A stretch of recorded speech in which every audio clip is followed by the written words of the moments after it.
అనంతతో అంతరంగ కార్యక్రమానికి స్వాగతం.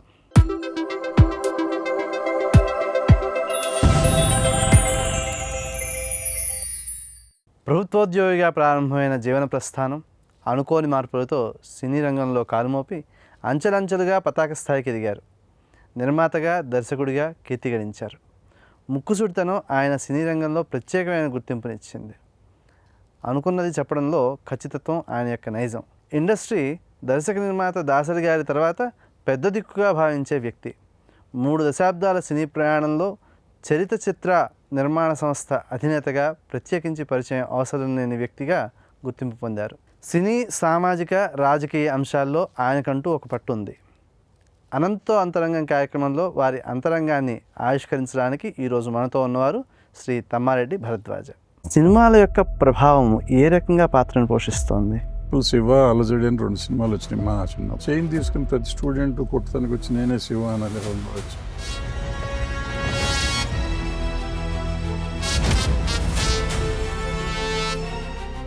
వద్దురా మగడా అని చెప్తా అంటే కావాలనుకునే పరిస్థితి. ఈ పైశాచికత్వాన్ని చూసి ఎంజాయ్ చేసేవాళ్ళు చాలామంది. ఇప్పటికీ ఎంత తేడా వచ్చింది? ఎక్కడ లోపం వస్తుంది? ఆధ్యాత్మికంగా మర్యాదగా ఉండాలి అనుకున్నవాడు చెవులు మూసుకుని ఉండాలి, లేకపోతే హిమాలయాలకు వెళ్ళి ఉండాలి తప్ప ఈ సమాజంలో బతికేటట్టు పడలేదు నాకు తెలిసిన. మీరు ఏ రకమైన సమస్యలను పొందారు దానివల్ల? ఇతను చేసే తప్పు ఇదేంటండి, ఇది స్టూడియో ఏంటి, లోకం ఏంటి, ఎవరండి? సర్దుకుని ఉండాల్సిన అవసరం కూడా ఉంటుంది. నేను చాలా విషయాల్లో సర్దుకుంటున్నాను 100%. ఏ రకంగా ఇబ్బంది పెడుతున్నాయి సమాజాన్ని ప్లస్ ఇండస్ట్రీని? ఇండస్ట్రీని ఇబ్బంది పెడతాయని పెద్దగా పట్టించుకోనండి. కాస్టింగ్ కౌచ్ గురించి కొంచెం ఎక్కువగా ట్రోల్ అవుతోంది. పురుషుడు స్త్రీని కోరుకునే అంత కాలం ఈ కాస్టింగ్ కోచ్ అనేది ఉంటుందండి.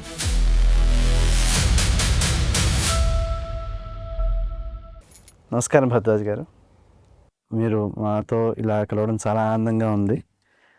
ప్రధానంగా ఈ కార్యక్రమంలో మీ యొక్క మనోభావాలని, అంటే సామాజికంగా ఉన్న విషయాలని మీరు ఎలా ఆలోచిస్తారు అనే విషయాన్ని తెలుసుకోవడం అనేది ఒకటి చూస్తున్నాము. దానిలో జార్జి రెడ్డి అనే పేరు మీ అంతరంగంలో ఎటువంటి స్థానాన్ని పొంది ఉంది? నాకు మంచి మిత్రుడు, మంచి నాయకుడు, మంచి విద్యార్థి, మంచి గురువు, సమాజానికి హితుడు, సమాజం బాగుండాలి అని నమ్మినవాడు, సమాజం కావాలని కోరుకున్నవాడు. అలాంటి వాడు నా మిత్రుడు అవటం డెఫినెట్గా సంతోషంగా ఉంటుంది.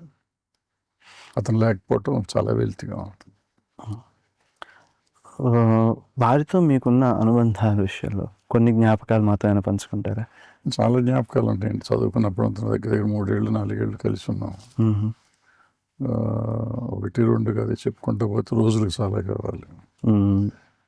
సో అంటే యాక్చువల్గా నాకు క్లాస్మేట్ కాదు, వాళ్ళ తమ్ముడు నా క్లాస్మేట్. సిరిల్ రెడ్డి నా క్లాస్మేట్. ఈయన ఎంఎస్సీ చేసేవాడు. వాళ్ళ సైన్స్ కాలేజ్, నేను engineering college. They are from different colleges, contemporaries in the university, but చదువుకున్నది వేరే కాలేజీల్లో. సో ఎక్కువ సమయం కాలేజ్ టైంలో కాకుండా ఎక్కువ సమయం కలిసి ఉండేవాళ్ళం బయట ఉన్నప్పుడు.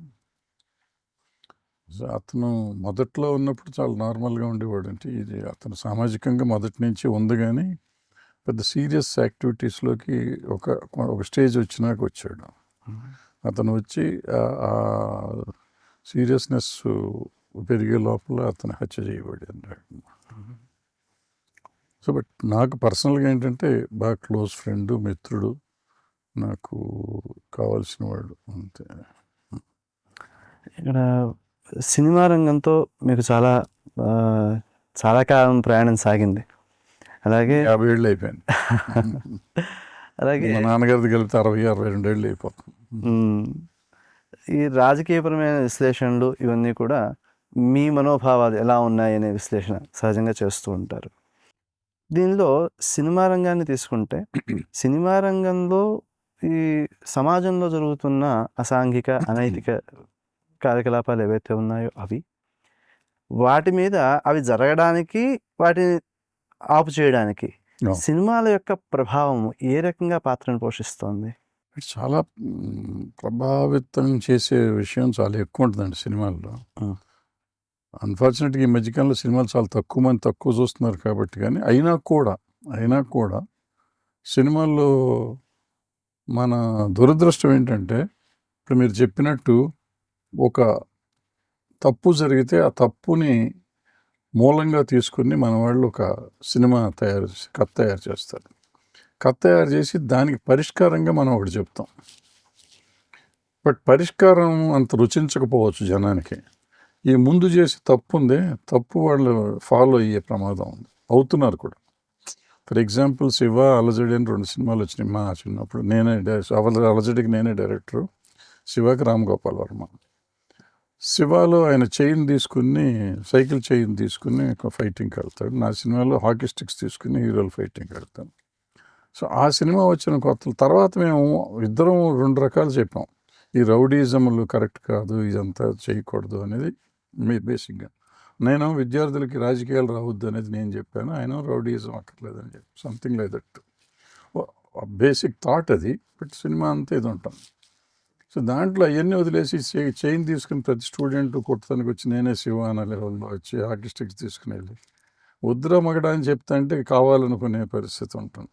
సో ఇది ఎగ్జాంపుల్ చెప్పాను. సో ఎప్పుడు కూడా నెగిటివిటీ క్యాచ్ చేసినంత ఎక్కువగా పాజిటివ్నెస్ క్యాచ్ చేయదు, జనాన్ని ప్రభావితం చేయదు. సో ప్రభావితం చేస్తుంది మంచి చెప్తున్నా కానీ మంచిని ఎంతవరకు తీసుకుంటారనేది మనం చేయలేం. అయితే దీనికి ఒక మార్గం ఉంది. అంటే ఈ చెడుని ప్రదర్శించకుండా చేసేది. ఈ మధ్యకాలంలో నాకు ఒక వెబ్ సిరీస్ చూశాను, ఢిల్లీ పోలీస్ అనుకుంటా, గుర్తులేదు, అదే అనుకోండి. దాంట్లో ఢిల్లీలో రేప్ జరిగింది చూడండి, అది దాని మీద వెబ్ సిరీస్ చేశారు. 6 ఎపిసోడ్లు ఉంటాయి. ఎక్కడ అశ్లీలం కనపడదు అసలు. ఆ రేప్ అనేది చూపించరు ఎక్కడ మనకి. మామూలు అదేంటి మొత్తం 8 గంటలు 7 గంటలు సినిమా ఉంటే దాంట్లో అది బస్సు తిరుగుతూ ఉంటాం, లోపల ఏం జరిగిందో చూపించరు మనకి. మనం కొంతమంది ఏం చేస్తారు, ఆ లోపల జరిగిందే ప్రధాన అంశంగా తీసుకుని దాన్ని 3 ఎపిసోడ్లు చూపిస్తారు. ఎలా ఇంటెన్సిటీ పెంచడం కోసం. తర్వాత దాన్ని జుగుప్సాకరంగా కోర్టులో లాయర్లు అడిగే ప్రశ్నలు ఇటువంటివన్నీ చూపిస్తూ ఉంటే ఇది క్యాచ్ చేస్తుంది అనుకున్నారో ఏమో తెలియదు, కానీ వాళ్ళు ఇన్వెస్టిగేషన్లో అద్భుతంగా చేశారు. అంటే సినిమాని మనం అలా ప్రజెంట్ చేయగలిగితే సినిమాని కూడా డెఫినెట్గా బాగుంటుంది. బట్ అన్ఫార్చునేట్గా అది జనం చూస్తారో చూడరు అని భయం పడి ముందు ఈ సెక్స్ లేకపోతే చూడరేమో అని సెక్స్ని తీసుకుంటే ఈ పైశాచికత్వాన్ని చూసి ఎంజాయ్ చేసేవాళ్ళు చాలామంది ప్రోత్సహించడం అవుతుంది, ఒక రకంగా తెలియకుండా ప్రోత్సహించడం అవుతుంది. దాన్ని ఎంజాయ్ చేస్తున్నారు. ఈ నెగిటివిటీ పెరిగిపోయిన ఈ సమాజంలో ఈ నెగిటివ్నెస్ చూసుకుని మీరు ఇప్పుడు ప్రస్తావించిన సందర్భాల్లో ఒక కోర్టులో దాన్ని ప్రశ్నించారు అని చెప్తున్నాం. కోర్టు సన్నివేశాల్లో కూడా ఈ ప్రశ్నించే విధానము చాలా ఇబ్బందికరంగా ఉండేటప్పటికీ ఏదైనా సమస్య వస్తే కోర్టు దాకా వెళ్ళాలంటే కూడా భయపడే పరిస్థితి. నిజం. నాకు తెలిసిన కేసులో కోర్టులో ఈ మధ్య కాలంలో నేను చూశాను. అంత దరిద్రంగా మాట్లాడతా వాళ్ళని హింసించి నేను చూశాను, తెలుసు. సో అది మేము సినిమా వాళ్ళే మీరు ఎక్కువ చేస్తున్నారు అనటానికి లేదు, ఇవాళ జరుగుతున్నాయి, కోర్టులో జరుగుతున్నాయి. ఉన్నవాళ్ళు ఎప్పుడు అదే టైప్లో ఉంటారు. గత సమాజాన్ని ఇప్పుడున్న సమాజాన్ని తీసుకుంటే ఈ భావ వ్యక్తీకరణ అనేది స్వేచ్ఛ అనే ధోరణితో సమాజం నడుస్తోంది. ఈ స్వేచ్ఛలో ఎదుటి వాళ్ళని ఇబ్బంది పెట్టే లక్షణాలు ఎంతవరకు పరిమితంగా మాట్లాడవచ్చు, ఎంతవరకు పరిమితంగా వ్యవహరించాలి అనే విషయాలు మీరు ఏ తరం నుంచి అయితే ప్రారంభమయ్యారో ఇప్పుడున్న తరానికి వస్తే అప్పటికి ఇప్పటికీ ఎంత తేడా వచ్చింది, ఎక్కడ లోపం వస్తుంది? పరిమితం అంటే అంతకుముందు సభ్య సమాజంలాగా బిహేవ్ చేసేవాళ్ళు. ఇప్పుడు సభ్య సమాజం అనే పేరుకి మారిపోయింది. అది లేదు అసలు. సభ్యతే పోయింది మనుషుల్లో, నిజం చెప్పాలంటే. వాళ్ళు మాట్లాడే భాష కానీ చేష్టలు కానీ. అంటే ఇంతకుముందు ఎవరో ఒకళ్ళు ఇద్దరు చేస్తూ ఉండేవారు, ఇప్పుడు అందరూ అదే పని చేస్తున్నారు. దాన్ని భరించడం కానీ వినాలంటేనే భయం వేస్తుంది, చూడాలంటే భయం వేస్తుంది. అది అన్ని రంగాల్లోనూ అది స్పష్టంగా కనిపించేస్తుంది. ప్రధానంగా అన్ని మీడియా రంగాల్లో. అన్ని. మీడియాలోకి అందరికీ యాక్సెస్ వచ్చేసేటప్పటికి యూట్యూబ్ ఛానల్స్ లేకపోతే ఇన్‌స్టాగ్రామ్‌లు ఇవన్నీ వచ్చేప్పటికి. సో అంటే ద్వేషం పెరగటం ఒకటి ఎక్కువైపోయిందండి ఈ మధ్యకాలంలో. ఆ ద్వేషంతో పాటు ఈ విద్వేషం మొత్తం పెరిగిపోయి అసలు ప్లస్ ఏమైపోయిందంటే ఇంకొకటి రాజకీయం అనేది ఒకప్పుడు త్యాగంతో కూడిన విషయం అండి. ఇప్పుడు స్వార్థంతో కూడిన విషయం. ఒకప్పుడు మనం రాజకీయాల్లోకి వచ్చిన వాళ్ళందరూ మీరు పాతోళ్ళు చూసుకోండి 60స్‌కి ముందు వాళ్ళందరి ఆస్తులు పోయిన వాళ్ళు. 60 తర్వాత వచ్చిన వాళ్ళందరూ ఆస్తులు సంపాదించిన వాళ్ళే. ఇప్పుడు 90 తర్వాత 90 దాకా కూడా 60-90 సంవత్సరాలు కూడా పెద్దగా ఆస్తులు సంపాదించడం కాదు. ఏదో వాళ్ళు రూపాయి చేసుకోవటం, వాళ్ళు ఖర్చులు చేసుకోవటం లెవెల్‌లో ఉండేది. 90 నుంచి ఇప్పుడు 2025కి వచ్చేటప్పటికి ఒక్కొక్కళ్ళ ఆస్తులు 3 4 10 అట్ట పెరుగుకుంటూ వచ్చేసినాయి. సో రాజకీయం ఎంత మారిపోయిందంటే అంతకుముందు రాజకీయాల్లో పిల్లలు వెళ్ళి అమెరికా వెళ్ళి చదువుకోవటం లేకపోతే ఎక్కడికో వెళ్ళిపోవటం చాలా తక్కువ ఫ్యామిలీస్ అండి. మీరు పాతంలో 90s వరకు చూస్తే చాలా తక్కువ ఫ్యామిలీస్ ఎన్సిస్టర్ వాళ్ళ తండ్రి చూసి రాజకీయంలోకి కొడుకు వచ్చింది అనేది. 90 తర్వాత ప్రతివాడు రాజకీయంలోకి ఉండాలి. ఎందుకంటే డబ్బులు విపరీతంగా వచ్చేస్తున్నాయి. ఏ వ్యాపారంలోనూ ఇంత ఈజీగా డబ్బు రాదు. సో దీనితో ఏమైపోయిందంటే వీళ్ళని ఇంప్రెస్ చేసి రావాలి అనుకుంటే ఈ బూతులు గీతులు మాట్లాడాలి, అసభ్యతగా కావాలి. ఈ అసభ్యత రాజకీయాల్లోకి వచ్చిన కాడి నుంచి మానవ జీవితంలోకి వచ్చిన కాడి నుంచి సినిమాల మీద అనుకోండి, దేని మీద అనుకోండి, మొత్తం సమాజం మీదే ఈ అసభ్యత, విద్వేషం, అసహ్యం ఇవన్నీ వచ్చేసి పెరిగిపోయి మనిషి ఎవరన్నా కొంచెం ఆధ్యాత్మికంగా మర్యాదగా ఉండాలి అనుకున్నవాడు చెవులు మూసుకుని ఉండాలి, లేకపోతే హిమాలయాలకు వెళ్ళి ఉండాలి తప్ప ఈ సమాజంలో బతికేటట్టు అయితే ఇవ్వలేదు నాకు తెలిసినంత. ఇటువంటి సమాజంలో మీరు స్పష్టంగా ఉన్నట్టుగా మొహమాట పడక్కర్లేకుండా ఏది ఉంటే అభిప్రాయము దాన్ని విమర్శించవలసి వస్తే ఘాటుగా అయినా సరే విమర్శించే భావ వ్యక్తీకరణ పొంది ఉన్నారు. ఇది సహజంగా చాలామంది నుంచి విమర్శను పొందుతుంది. మీరు ఏ రకమైన సమస్యలను పొందారు దానివల్ల? అంటే మీకు పొందటం అంటే 2 రకాలు ఉంటాయండి.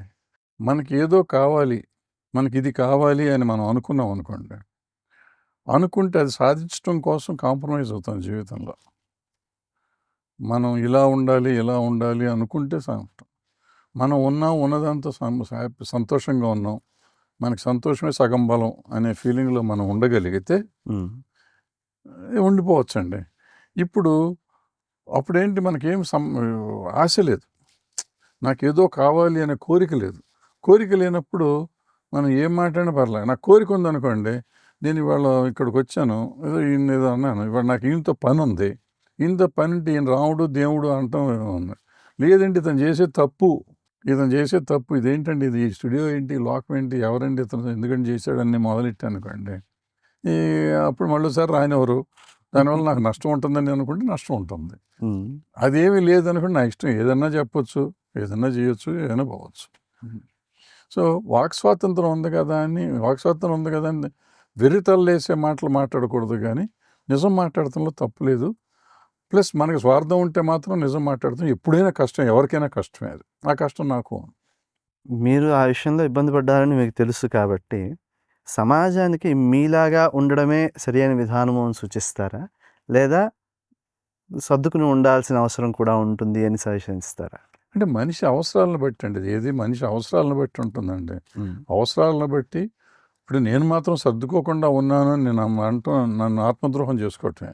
నేను చాలా విషయాల్లో సర్దుకుంటున్నాను 100%. నేను అబద్ధాలు ఆడతాను, నేను మోసాలు చేస్తాను. అంటే పరిమితి ఉంటుంది, దేనికైనా పరిమితి ఉంటుంది. నేను ఒక చిన్న అబద్ధం ఆడి ఉండొచ్చు అవసరానికి, అనవసరానికి. ఇప్పుడు ఏదో కారు వచ్చింది అనుకోండి, ఏదో పని మీద ఉన్నా, ఏమయ్యా ఈ కారు రాలేదు అని డ్రైవర్ మీద తోసేయచ్చు. అది ఏదో ఇటువంటి చిన్న అబద్ధాలు ఆడవచ్చు. అంతే తప్ప అసలు చాలా అన్యాయంగా దాన్ని చేయటం అనేది కరెక్ట్ కాదు కదా. సో ఇది జరుగుతూ ఉంటుంది. సో పరిమితికి మించి మోసం చేయటం, పరిమితికి మించి అబద్ధాలు ఆడటం ఇవాళ సమాజంలో తప్పు. అలాగా ఉండాలంటే నేను కరెక్ట్ అని నేను ఎట్లా అనుకోండి, నేను అనుకుంటే చాలు కదా, మీరు ఇంకోళ్ళు అనుకోవాలి. సో నా వరకు నేను బాగానే ఉన్నాను, నేను కరెక్ట్గానే ఉన్నాను, నడుస్తుంది. సినిమా ఇండస్ట్రీ ప్రధానంగా మీడియా త్రూనే అందరికీ పరిచయం అవుతోంది. దాని ద్వారానే డెవలప్‌మెంట్ జరుగుతోంది. దీనిలో మనకి ప్రస్తుతం టెక్నాలజీ అవి బాగా పెరిగిపోయి, ఈ ఏఐ టెక్నాలజీ వలన కానీ, ఇంకోటి కానీ, ఇండస్ట్రీ పరంగా వ్యక్తిగతంగా విమర్శలు రావడము, అలాగే ఈ డీప్ ఫేక్ క్రియేషన్స్ ఇవన్నీ ఏ రకంగా ఇబ్బంది పెడుతున్నాయి సమాజాన్ని ప్లస్ ఇండస్ట్రీని? ఇండస్ట్రీని ఇబ్బంది పెడుతున్నాయని పెద్దగా పట్టించుకోనండి. ఎందుకంటే ఆళ్ళేం పట్టించుకోరు. ఊరికే మనం మీడియాలో హడావిడే తప్ప నిజంగా ఎవరు పట్టించుకొని చేసేదనేది ఉండదు. చిన్నగా పర్సనల్‌గా ఏదన్నా 1, 2 సార్లు మీదకొచ్చినప్పుడు కొంచెం ఉంటుంది తప్ప అదర్‌వైస్ ఎవరు దేని గురించి పట్టించుకోరు. బట్ సమాజానికి మాత్రం డెఫినిట్‌గా చాలా తేడా వస్తుంది. హ్మ్. ఇయన్నీ చేయటం వల్ల ఈ డీప్ ఫేక్ పర్టిక్యులర్‌గా చేయటం. ఇట్లా కొంతమందిని ఇన్సల్ట్ చేయటం, హ్యూమిలియేట్ చేయటం. అండ్ అది దాని డీప్ ఫేక్‌ని ఉపయోగించుకొని సామాన్యుడు కూడా చేస్తానండి. ఇప్పుడు వీడియోలు చేయటం, దాన్ని వీఎఫ్ఎక్స్‌లో మార్చేసి ఈ నేకెడ్ బాడీస్ చేయటం, రకరకాలు చేసేది అసభ్యమైన భంగిమల్లో వాళ్ళని చూపించటం. ఇవన్నీ చేయటం వల్ల చాలామంది కొంతమంది ఆత్మహత్యలు ఇవి కూడా జరుగుతున్నాయి. సో ఇటువంటివన్నీ మనం సమర్థించలేము. కానీ మారుతున్న ఈ సాంకేతిక పరిజ్ఞానంతో ఇవన్నిటిని మనం ఏం ఆపలేం. అది జరుగుతూనే ఉంటుంది. సాంకేతిక పరిజ్ఞానం పెరుగుతున్న కాడి నుంచి అతి పెరుగుతుంది. అతి పెరిగిన కాడి నుంచి దుర్మార్గం పెరుగుతుంది. దుర్మార్గం పెరిగిన కాడి నుంచి దౌత్యాలు పెరుగుతాయి. రకరకాల దీన్ని ఆపలేం. సైకిల్ ఇది. సహజంగా ఇండస్ట్రీలో చూసుకుంటే మీరు మాకు ఒక పెద్దగా ఉన్నారు అనే భావన అందరికీ ఉంది. అటువంటి స్థానంలో ఉండి ఇలాంటి సందర్భాలొచ్చినప్పుడు లేదా నెగెటివ్ కామెంట్స్ గానీ, లేకపోతే నెగెటివ్ యాస్పెక్ట్స్‌లో ఇండస్ట్రీ గురించి మాట్లాడడము, లేదా సమాజం మీద నెగెటివ్‌గా ప్రభావం చూపిస్తున్న విషయాల్లో మీరు మాట్లాడాలి అని కోరుకునేవాళ్ళు చాలామందున్నారు. అటువంటి సందర్భాల్లో మాట్లాడిన సందర్భాలు కూడా కొన్నుంటాయి. నా దాకా రాలేదు కదా అని. ఎందుకంటే అడగకుండా ఎవరు సమాధానం చెప్పరు. అటువంటి విషయాల్లో మీ అభిప్రాయం ఏమిటి? అంటే ఫస్ట్ నేను ఇండస్ట్రీకి పెద్దనే కాదండి. అందుకని చాలామంది ఉన్నారు. నేను అందులో 15 ఏళ్ల నుంచి సినిమాల జోలికి కూడా వెళ్ళట్లేదు. అన్నీ అదేంటి సంఘాలకి దూరంగా ఉంటున్నా. సో దానికి ఇండస్ట్రీ పెద్దని అనుకోవటం తప్పు. బట్ ఏంటంటే నాకు జన్మనిచ్చింది మా తల్లైనా కానీ ఈ గుర్తింపు దశగా చూస్తే సినిమా ఇండస్ట్రీ వల్లే నాకు గుర్తింపు వచ్చిందండి. సినిమా ఇండస్ట్రీ వల్లే నేను సంపాదించినా పోగొట్టుకున్న సినిమా ఇండస్ట్రీ వల్లే. నేను మంచి పేరున్నా చెడ్డ పేరున్నా కూడా ఇండస్ట్రీ వల్లే. సో నాకు గుర్తింపు దానివల్లే కాబట్టి మంచి చెడు 2 అక్కడి నుంచే వస్తున్నట్టు నాకు. దాని బాధ్యతగా నేను ఎంతో కొంత అప్పుడప్పుడు స్పందిస్తూ ఉంటాను. అంటే ఎవరన్నా బురద జల్లుతూ ఉంటే ఇప్పుడు ఏమవుతుందంటేనండి ఎవరో ఒక అమ్మాయిని వ్యభిచారం కేసులో పట్టుకున్నారు. పట్టుకుంటే ఆ అమ్మాయి మా దరిద్రానికి ఎప్పుడో చిన్న సినిమాలో చిన్న వేషం వేసి ఉంటుంది. ఇంకేమో సినిమా ఇండస్ట్రీలో అంతా వ్యభిచారం జరుగుతుంది అంటారు. అటువంటప్పుడు నేను స్పందిస్తానండి. అయితే ఎవరినో పైరసీ పట్టుకున్నారు, ఒకరిని పట్టుకున్నారు. ఇదిగో సినిమా ఇండస్ట్రీలో మొత్తం పైరసీ చేసేస్తున్నారు, ఇళ్ళే చేస్తున్నారు అని నేను స్పందిస్తానండి. అంటే మా పరిశ్రమనిగా కానీ పరిశ్రమని ఇబ్బంది పెట్టేటట్టుగా ఉన్నప్పుడు నన్ను గురించి ఎవరన్నా పట్టించుకుంటారా పట్టించుకోరా అనే దాన్ని వదిలిపెట్టి నాకు ఒక సామాజికంగా గుర్తింపుని జీవితాన్ని ఇచ్చిన సినిమా కళామ తల్లి కాబట్టి దాన్ని సమర్థిస్తానికి నేను వస్తాను. దాన్ని చూస్తారా చూడరా, నా స్పందనకి ఏమన్నా విలువ ఉందా లేదా అనేది నేను ఆలోచించను. నేను మాట్లాడతాను. ఇలా అంటారు అని మీరు ఒక అభిప్రాయం చెప్పారు. ఈ అనేవాళ్ళు ప్రధానంగా ప్రజల దగ్గర నుంచి వస్తోందా? మీడియా దగ్గర నుంచి వస్తోందా సమస్య? ప్రజలు ఇప్పుడు మీడియా ఏమైపోయిందంటే మీడియా అంటే ఒకప్పుడు 4th ఎస్టేట్ కింద లెక్కండి. ఇప్పుడు కాదండి. నీకు ఎవరి దగ్గర ఒక సెల్ ఫోన్ ఉంటే వాళ్ళు మీడియా అయిపోయారండి. ఎవరికి వాళ్ళే మీడియా. అందుకని మొత్తం మీడియాని మనం ద్వేషించడం, బ్లేమ్ చేయటం కరెక్ట్ కాదండి.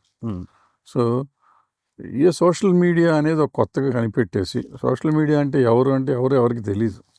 సో వాళ్ళల్లో ఎవరో కొంతమంది ఉంటారండి. ఆ ఉన్న వాళ్ళని గురించి మనం మీడియా అని జనరలైజ్ నేను ఇందాక అన్నాను సినిమా ఇండస్ట్రీని జనరలైజ్ చేస్తున్నారని.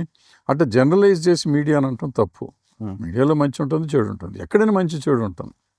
సినిమా ఇండస్ట్రీలో ఉంటుంది. సినిమా ఇండస్ట్రీకి మాటకు వస్తే ఎక్కడైనా ఏ పరిశ్రమలో అయినా మంచి చెడు ఉంటుంది. సో మంచి చెడుల మధ్య ఉండేటప్పుడు మంచికి మనం సపోర్ట్ చేయగలిగితే సంతోషం, చేయలేకపోతే మనం. సహజంగా సమాజంలో గురువుల యొక్క స్థానంలో ఉండేవాళ్ళు చెప్పేది ఏంటంటే, ఒక వ్యక్తి తప్పు చేశాడు అని చెప్పినప్పుడు, ఆ వ్యక్తిలో తప్పును చూడడం కంటే, దాన్ని సవరించే ప్రయత్నం వ్యక్తిగతంగా చేస్తే, అతను ఆ తప్పు మళ్ళీ చేయకుండా ఉంటాడు. ఇది ఇంకో 10 మందికి పాఠం కింద నేర్చుకోవడానికి ఉపయోగపడుతుంది అని చెబుతారు. అలాగా ఒక చోట లోపం కనిపించగానే అందరూ వేలెత్తి చూపించడం అనేది సహజంగా కనిపిస్తోంది. ఈ సోషల్ మీడియా అనే కేటగిరీ ఎవరైతే ఉన్నారో, అసలు మీడియాని పక్కన పెడితే, వీళ్ళ దగ్గర నుంచి వచ్చినవి ప్రజల యొక్క మనోభావాలుగా ప్రొజెక్ట్ చేస్తున్నారు. అటువంటి విషయంలో ఇండస్ట్రీ పరంగా లేదా మీరు వ్యక్తిగతంగా ఇటు ఏదైతే సద్విమర్శతో మీరు ముందరకు వెళుతున్నారో, అటువంటి విషయాల్లో మీరు ఎటువంటి పాత్రను పోషించాలని ఎప్పుడైనా అనుకున్నారా? ఏం అనుకోవటం కాదండి. కొన్ని సమస్యలు అట్లా ఇరుక్కున్న రోజులు ఉన్నాయి. హ్మ్. ఇప్పటికి జరుగుతున్నాయి. హ్మ్. ఏం తేడా వస్తుందంటే అండి, అప్పటికి మీరు చెప్పింది ఉంది కదా, తప్పుకి పరిష్కారం చెప్పగలిగితే మంచిది అని. తప్పుని తప్పు అని చెప్పి పరిష్కారం చెప్తే కరెక్ట్ మనకి. ముందు తప్పు చెప్పినందుకు నన్ను తప్పుడోని చేస్తున్నారు అక్కడ ఓ పక్కన. ఫస్ట్ ఇక్కడ ఏంటంటే అటాక్, ఇది డిఫెన్స్ కాకుండా ఎఫెన్స్లోకి వస్తున్నారు ఎదుటి వాళ్ళు. ఎఫెన్స్లోకి వచ్చి మనం లేనిపోని బూతులు తిట్టి కావాల్సిన, ఇప్పుడు ఆ సోషల్ మీడియా అని మీరు అంటున్నారు చూడండి, సోషల్ మీడియాలో ఒక వర్గం ఉంటుంది కదా, అది ఇప్పుడు ఈ మధ్యకాలం సమాజంలో ఏమైపోయిందంటే కులాతీతంగా, మతాతీతంగా, పొలిటికల్ పార్టీస్ అతీతంగా, ఈ సినిమా హీరోల ఫ్యాన్స్ అని చెప్పి వర్గాలుగా విడిపోయారండి అందరూ. విడిపోయి ఒక మనిషి ఏ పార్టీ వాడు లేకపోతే ఏ సినిమా హీరో తాలూకు ఎవరో ఒకళ్ళు తప్పు చేశారు అనుకోండి, ఒక మనిషి తప్పు చేశారు అనుకోండి, అతన్ని తప్పుని సమర్థించడానికి మనం చెప్పింది ముందు మన తప్పుడు కిందలా మారుస్తున్నారు. ముందు మన మీద బురద జల్లటం మొదలెట్టారు. ఇప్పుడు నా పొజిషన్లో ఉన్నవాడు నా మీద బురద జల్లుతున్నారు, దాన్ని సరిదిద్దుకోవాలా, లేదా అక్కడ ఎదుట జరిగిన తప్పుని గురించి మనం మాట్లాడి నిలబడి చెయ్యాలా? నేనైతే తట్టుకోగలను, చేయగలను, చేస్తాను అనుకోండి. బట్ అవతల వాళ్ళు తప్పును ఒప్పుకోవట్లేదు కదా, మనమే తప్పు అంటున్నారు. అసలు తప్పుని గురించి చెప్పే అవకాశం ఏంటనే మా లెవెల్లో వాళ్ళు మాట్లాడుతున్నారు. సో నేను తప్పుడోడినా కాదా అని డిస్కస్ చేసుకుంటామా, అది చేస్తాం. సో ఇదేమవుతుంది, టోటల్గా డైవర్షన్ అయిపోతుంది. ఏ సమస్య కోసం, పరిష్కారం కోసం మనం అందరం కూర్చున్నామో, ఏ సమస్యకి పరిష్కారం వెతుకుదామని మనం కూర్చున్నామో, దానికి సమస్యను పక్కన పెట్టేసి ఇంకో కొత్త సమస్య సృష్టించినారు. ఏంటది? ఈ సమస్యని పరిష్కరిస్తానికి వచ్చిన వాడే దుర్మార్గుడు, వాడి సమస్య సంగతి చెప్పండి మీరు, వాడు కానీ ఆమె కానీ ఇన్ని పరిస్థితులు అంటున్నారు. ఇది వాళ్ళ సమాజం పరిస్థితి. సో దీన్ని ఎలా మీరు అర్థం చేసుకుంటారో అర్థం చేసుకోండి. మీరు స్పృశించిన వేరు అంశాల్లో ఈ కాస్టింగ్ కౌచ్ని గురించి కొంచెం ఎక్కువగా ట్రోల్ అవుతోంది. అంటే పాజిటివ్గానే. ఏమిటి అంటే, ఈయన ఆ ఇండస్ట్రీలో ఉన్న వ్యక్తి దాని గురించి ఈ మాట చెప్పారు అంటే అది నిజంగా జరుగుతోంది, అది నియంత్రించబడట్లేదు, లేదా ఒక నెగిటివ్ ఇంపాక్ట్, ఆ నీడ అలాగే ఉండిపోయింది, బ్లాక్ మార్క్ అనే సిచ్యువేషన్లో గతంలో ఉంది, ఇప్పుడు ఉంది అనే భావం స్థిరపడిపోతోంది. దాన్ని మార్చడానికి మీ పరంగా ఏమైనా ప్రయత్నం కానీ లేదా సూచనలు కానీ ఏమైనా జరిగాయా? ఏం జరగలేదండి. మీకు గుర్తుంటే రావురి భరద్వాజ్ గారు 50స్లో అనుకుంటా పాకుడు రాళ్ళు అని నవల రాశారు. దానికి జ్ఞానపీఠ అవార్డు కూడా వచ్చింది. 90స్లోనే ఎప్పుడు వచ్చింది, 50లో రాసిన దానికి. అంటే 50స్లో రాసిన దాంట్లోనే ఉంటుందండి మీరు ఈ కాస్టింగ్ కోచ్ని గురించి. అంటే ఆయన ఏం ఊహించి రాయాలి, ఆయన అంతకుముందు జరిగిన దాన్ని చూసి రాశారు. సో అప్పటి నుంచి ఉంది అనేది మీకు అర్థమవుతుంది కదా. సో అప్పటి నుంచి మీకు అన్ని పరిశ్రమల్లోనూ ఉందండి, సినిమా పరిశ్రమలోనే కదా, అన్ని పరిశ్రమల్లోనూ ఇది ఉందండి. దీనికి ఏదో కాస్టింగ్ అనే ఒక పదం ఉంది కాబట్టి అక్కడ ఎంప్లాయింగ్ కోచ్ అనాలి, ఇంకా వేరే చోట ఇంకో చోట ప్రమోషన్ కోచ్ అనాలి. ఎక్కడికక్కడ పేర్లు మార్చాలంటే మార్చాలండి. పేరు మారిస్తే ప్రతి చోట ఉందండి, అది ఎక్కడ లేని చోట లేదు. సో దీనికి ఇక్కడ ఊరికే సినిమా పరిశ్రమలో ఎక్కువగా మనం పబ్లిసిటీ అవుతుంది కాబట్టి ఏదో చేస్తూ ఉంటారు. ఇది పురుషుడు స్త్రీని కోరుకునే అంత కాలం ఈ కాస్టింగ్ కోచ్ అనేది ఉంటుందండి. కాస్టింగ్ కోచ్ అనండి, ఎంప్లాయ్మెంట్ కోచ్ అనండి, ప్రమోషన్ కోచ్ అనండి, మీరు ఏ పేర్లన్నా పెట్టుకోండి. పురుషుడు స్త్రీని కావాలి, నాకు స్త్రీ విలాస వస్తువు అని పురుషుడు అనుకున్నంతకాలం ఈ సమాజంలో స్త్రీని కాస్టింగ్ కోచ్ లాంటి విషయాల్లో వాడుకుంటానికి ప్రయత్నం చేస్తారు. సో వాళ్ళకి ఇది తిరుగుబాటు అనేది ఉండాలి. ఇప్పుడు కాస్టింగ్ వచ్చి అన్యాయం చేసేసారని అరవటం కంటే దాన్ని సమర్థవంతంగా ధైర్యంగా ఎదుర్కొని తిరుగుబాటు చేయాలి. ఎవడరా నువ్వు అనే లెవెల్లో ఉండాలి. లాగిపెట్టి 2 చెంప కొట్టే ధైర్యం ఉండాలి. కొట్టినోళ్ళు ఉన్నారండి, లేరని కాదు. సో అది ఉంటే ఎదుటోడు మానేస్తాడు. దానివల్ల నష్టాలు ఉంటే దాన్ని కూడా నష్టానికి ప్రిపేర్ అవ్వాలి. లొంగిపోతుంటే జరుగుతూనే ఉంటుంది. అది అన్ని చోట్ల ఉంది, అన్ని పరిశ్రమల్లోనూ ఉంది, ఇక్కడ ఒక చోటే కాదు. సో ఇది ఏదో కొత్తగా కనిపెట్టాము, లేకపోతే ఇప్పుడు ఎక్కువైంది అప్పుడు తక్కువైంది కదండి. ఆనాడు ఉంది, ఈనాడు ఉంది, ఏనాడైనా ఉంటుంది నాకు తెలిసి. ఎప్పటిదాకా ఈ పురుషుడు స్త్రీ అనే వివక్షత కానీ, లేకపోతే ఈ పురుషుడికి స్త్రీ మీద కామవాంఛ కానీ ఉండనంత కాలం, తగ్గేంత కాలం అది ఎప్పుడు పోతే అప్పుడు ఇది పోతుంది. ఇది పేసేస్తాము, నేనేదో మీటింగ్ పెట్టాను, లేకపోతే సొసైటీ చేసాము, లేకపోతే ఏదో ఒక కమిటీ వేసాము, ఇవన్నీ బోగస్ అండి. కమిటీలు వేయాలని గవర్నమెంట్ చెప్పింది, అన్ని చోట్ల ఉన్నాయండి కమిటీలు. ఆగుతున్నాయి ఎక్కడన్నా? రోజు రేపులు జరుగుతూనే ఉన్నాయి. ఈ కాస్టింగ్ కోచ్లో, ఎంప్లాయ్మెంట్ కోచ్లో, ప్రమోషన్ కోచ్లో రోజు జరుగుతున్నాయి, ప్రతి ఆఫీస్లో జరుగుతున్నాయి. ఇవి ఎవరు ఆపుతున్నారు?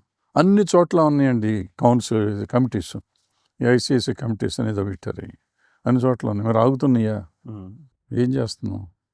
పోలీస్ డిపార్ట్మెంట్లో ఉంది, మిలిటరీలో ఉంది, ఎక్కడ లేదు దీంట్లో చెప్పండి. అంటే మరో కోణంలో ఆలోచిస్తే సహజంగానే స్త్రీని సెక్యూర్గా ఉంచుకునే లక్షణం కలిగినది భారతదేశం యొక్క విధానం. నెమ్మదిగా వీళ్ళు బయటకు వస్తున్న కొద్దీ వీటి సంఖ్య పెరుగుతోంది అనుకోవచ్చా? అదేం లేదు, అట్లా కాదండి. ఇప్పుడు భారతదేశంలో ఎప్పుడు స్త్రీకి ప్రథమ స్థానం ఉందండి. భారతదేశ చరిత్ర తీసుకుంటే మీకు భారత మాతే అంటాం మనం. తల్లిని, స్త్రీని గౌరవించమంటాం. నదుల్ని తల్లితో పోలుస్తాం. గోదావరిని, ఏ నదినైనా, భూమిని కూడా భూదేవి అంటాం. సో అంటే గౌరవ స్థానం మొదట్లో ఇచ్చారండి. మనకి సామాజికంగా మార్పులు వస్తున్న కాడి నుంచి, కామవాంఛలు పెరిగిన కాడి నుంచి, ఇప్పుడు మొదట్లోనండి స్త్రీకి ఎట్లా ఉండే, స్త్రీ మన ఇంటికి పెత్తనం ఆవిడే ఇచ్చేదండి. పెత్తనం అంటే ఏం చేసేవారండి? పురుషుడు వెళ్ళి సంపాదించుకొచ్చేవాడు. చాలామంది స్త్రీని వంటింటికి కట్టేశారంటారు. వంటింటికి కట్టేయటం కాదండి, స్త్రీ అధిపతి, స్త్రీయే మంత్రి, రాజు మంత్రి స్త్రీయే ఇంటికి. ఇతను పని చేసుకొచ్చేవాడు, పనివాడు మొగుడు. పని చేసుకొచ్చినాక తను ఇంటిని బాగు చేసుకుని పిల్లల్ని పెంచడం, సమాజానికి పనికి వచ్చేవాళ్ళుగా పెంచడం అనేది పెద్ద బాధ్యత. ఆ రోజుల్లో కళాశాలలు, స్కూల్స్ లేవు. అందుకని ఆవిడకి బాధ్యత. ఇల్లు మేనేజ్ చేయటం ఆవిడ బాధ్యత, వంట చేయటం ఆవిడ బాధ్యత. ఇన్ని పనులు చేసి భర్తని కంట్రోల్లో పెట్టుకునేది, ఇన్ని చేసేది ఆవిడకి. ఇప్పుడు ఎప్పుడైతే మనం ఇవన్నీ తప్పు అని మనం చెప్పి వంటింటికి కట్టేశారు అంటే ఎప్పుడు వచ్చింది? వివక్షత పెరిగిన కాడి నుంచి, స్త్రీని చులకన భావం చేయటం కాడి నుంచి ఇక్కడ లిబరేషన్ అవసరమైంది వాళ్ళకి. మమ్మల్ని వంటింటికి కట్టేశారు, మమ్మల్ని ఇచ్చేసరికి మగవాడు తాగుడు అలవాటు అయిపోయింది. కొత్తగా మనకి విదేశపు పడ్డ కాడి నుంచి, పోకడలు అలవాటు అయిన కాడి నుంచి తాగుడు ఇదంతా అవటం, ఆడవాళ్ళని హింసించడం, ఈ కట్నాలు, ఈ కొత్త పోకడలు వచ్చిన కాడి నుంచి వచ్చింది. దాంతో వాళ్ళు లిబరేషన్ కావాలి. లిబరేషన్ వచ్చిన కాడి నుంచి నెక్స్ట్ జనరేషన్కి ఏమవుతుంది? వాళ్ళ మీద అజమాయిషీ చేసేవాళ్ళు. పూర్వకాలం జాయింట్ ఫ్యామిలీస్ ఉండేవి, తల్లిదండ్రులు, తాతలు వీళ్ళంతా మంచి చెడు చెప్తూ ఉండేవారు. ఇప్పుడు మంచి ఏంటో చెడు చెప్పుకోవడానికి తల్లిదండ్రులకు కూడా టైం లేదు వీళ్ళని కలుస్తానికి. సో వీళ్ళకి ఇది కావాల్సి వచ్చింది. ఇప్పుడు దీంతో ఎవళ్ళకి ఒక ఈ మధ్యలో పెరిగిన వివక్షత చూడండి. వివక్షత కూడా కదా, కోరిక, స్త్రీ మీద పురుషుడికి కోరిక అనేది పెరుగుతూ వచ్చింది. ఇప్పుడు దాన్ని తగ్గించాలంటే కష్టమైపోతుంది. సో మనం మొదటి స్టేజ్కి వెళ్తే, ఇప్పుడు స్త్రీని అసలు ఎవడు పిచ్చి ఆలోచన చేయరు. బట్టలు లేకుండా కూడా ఉండేరేమో. అప్పట్లో నార చీరలు పైన కప్పుకోవటం తప్ప జాకెట్ లోపల బ్లౌజులు కూడా ఉండేవి కదా. ఇప్పటికీ అటవీ ప్రాంతాల్లో ఇప్పుడు ఆ రోజుల్లో అదే ఉంటే కూడా మనం తప్పుడు చూసేవాళ్ళం కాదు. జాకెట్ వేస్తే కూడా వీళ్ళు తప్పుడు చూస్తున్నారు, చీర వేసి చీర కింద జాకెట్ వేస్తే కూడా తప్పు చూస్తున్నారు, జాకెట్ లోపల బ్లౌజ్ కూడా వేయటం మొదలెట్టారు. అంటే ఎంత జాగ్రత్త పడుతున్నారో అర్థం చేసుకోండి వీళ్ళు. సో ఇవన్నీ వచ్చినాయి, మారుతున్నాయి. కానీ మార్పులు మనలో మార్పు, మనం దిగజారుతున్నాం. పురుషుడు మనస్తత్వం దిగజారుతుంది. ఆ పురుషుడు మనస్తత్వం సరిగ్గా ఉంటే, స్త్రీలు సరిగ్గా ఉంటే అన్నీ సరిగ్గా ఉంటాయి. ఏదైనా ముందు స్త్రీ పురుషుల ఒకళ్ళ అనేది భావజాలం మారాలి. అది మారితే ఇవన్నీ పోతాయి, అప్పుడు దాకా కష్టం. ఇప్పుడు ఇందులో 2 కోణాలు చూడొచ్చు. ఒకటేమో శిక్ష, ఇంకోటేమో శిక్షణ. అవును, తప్పు జరిగినప్పుడు శిక్ష అనేటప్పటికీ మానవ హక్కుల సంఘాలు ఇంకోటి చాలానే ముందరకు వస్తూ అవును, ఉంటాయి. అవును, అవును, ఆహ్, జరిగిందేమిటో వాస్తవం తెలియకుండా వచ్చే సంఘాలు కూడా కొన్ని ఉన్నాయి. అవును. రెండో కోణము శిక్షణ. ఈ శిక్షణ విషయంలో గత కాలానికి ఇప్పటి కాలానికి చాలా తేడా వచ్చేసింది. అవును. దీని యొక్క ప్రభావం కూడా సమాజం మీద పడుతుంది. దాని ప్రభావం ఎక్కువ ఉందండి. శిక్షణ అదే నేను చెప్పాను ఇందాక, తల్లి ఫస్ట్ గురువు, తర్వాత తాతలు, తండ్రులు, వీళ్ళంతా కూడా గురువులే.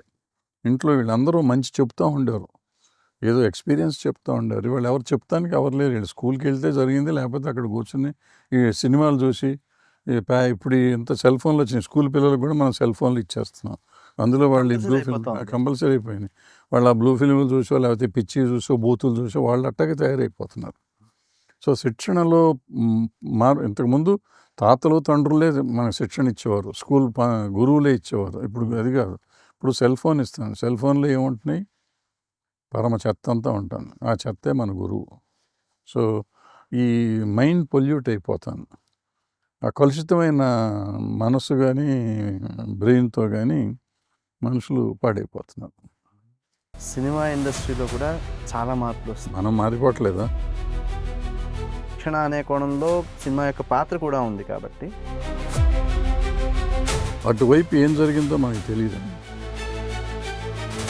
వాళ్ళు ఏదైనా ఒక తప్పు చేయాలంటే భయపడేలాగా పరిశ్రమ అంటే అనేది పరిశ్రమ కాదండి.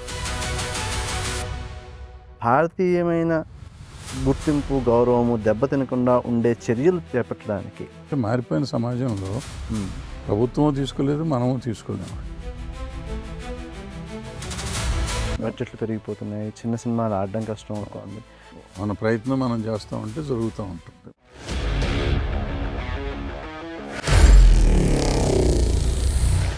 Honor Signatus, the biggest gated community in the heart of the city.